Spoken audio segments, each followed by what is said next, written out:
بسم اللہ الرحمن الرحیم۔ ریشما مئی 1947 کے لگ بھگ بھارت کی ریاست راجستھان کے گاؤں لوہا تحصیل رتن گڑھ ضلع چرو میں پیدا ہوئی تھی۔ ان کا تعلق ایک خانہ بدوش خاندان سے تھا جس نے اسلامی تعلیمات سے متاثر ہو کر اسلام قبول کیا تھا۔ برِ صغیر کی تقسیم کے بعد یہ خاندان پاکستان منتقل ہو گیا۔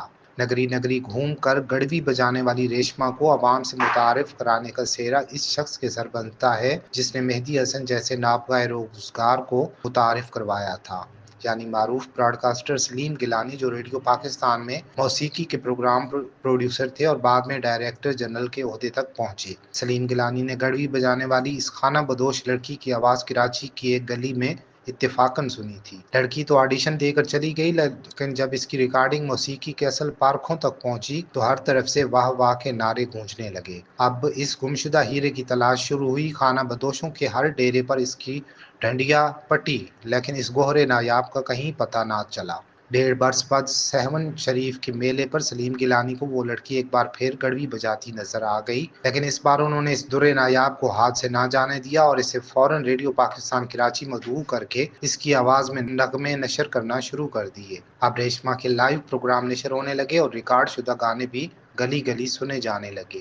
دھیرے دھیرے ریشما پاکستان کی مقبول ترین فوک سنگر بن گئی۔ اس کی آواز میں صحرا کی وسعت تھی، جنگل کا درد تھا، دریا کی روانی تھی اور قدیم معبدوں کی گونج تھی۔ 1960 کی دہائی میں پاکستان ٹیلی ویژن کی بنیاد رکھی گئی تو ریشما نے ٹی وی کے لیے بھی گانا شروع کر دیا۔ انہوں نے پاکستانی فلموں کے لیے بھی متعدد گیت گائے۔ ان کی آواز سرحد پار بھی سنی جانے لگی۔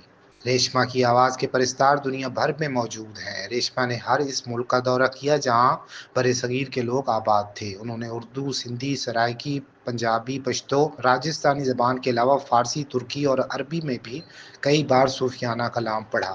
انہیں پاکستان میں متعدد ایوارڈ سے نوازا گیا، جن میں صدارتی ایوارڈ برائے حسن کارکردگی، لیجنڈ آف پاکستان، ستارہ امتیاز سر فہرست تھے۔